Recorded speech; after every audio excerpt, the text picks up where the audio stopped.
Folytatjuk itt a Bamakós autók bemutatását. Apa és fia itt vannak. Merről jöttetek? Oroszlányból, igaz? Igaz, Oroszlányból vágtok neki a nagy túrának. Honnan jött az ötlet? Mindenkitől meg szoktam így kérdezni. Hát gyerekkoromban támadt még, vagy fiatal koromban. Aztán most jött össze rá minden, a kép most állt össze. Meg addig megnőtt a nagyfiú is, igaz? Legyen segítség. Jó, család otthon mit szólt? Hát... Nem volt őszinte a mosoly elsőre. Támogatott mindenki, utat. Na, hát így van, egyértelmű. Így van. És valahogy készültetek? Vagy csak úgy bumbel a közepébe? Így van, körülbelül úgy 2 év alatt annyit sikerült összehozni, hogy bepakoltunk, most aztán megyünk. Értem. Jó van. És az autóról mit lehet tudni? Azon kívül Nissan X-Trail, igen? Hát igazából teljesen széria felszereltség, annyi egy kis emelést kapott, dízel, bízunk benne, hogy átmegy minden. És akkor berendeztétek, látom csomagtartón lesz majd akkor a hálófülke? Vagy nem? Az bent van az autóban? Vannak, hoztunk sátrat, aztán ott alszunk, ahol ér az éjszaka. Rátok sötétedik, így van. Jól van.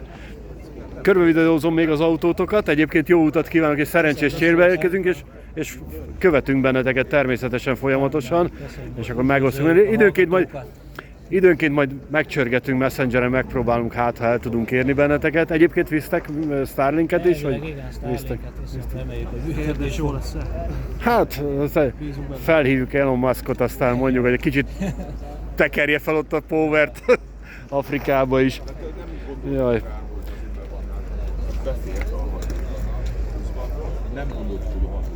Jaj, ezt a farkast ezt levideózom, mert van egy hallgatónk, aki nagyon, az elsőre kiszúrta a képet, és azt mondta, hogy gyönyörű szép. Tehát ezt nem hallottuk. Nem. Az egyedi dizájn, azt kell mondani ilyenkor. Bocsánat. Jó, van most már tényleg. Bocs. Lehet, hogy valahol kell. Most már egyre több a farkas team egyébként. Itt is gyönyörű szép ez a matrica, a Galaxis rádiós meg főleg. Na. Még egyszer akkor jó utat nektek, szerencsés célba érkezést. Ja, és egyébként hozzátok is vissza az autót, lábon jöttök vissza? Nem, ott hagyjuk. Ott hagyjátok.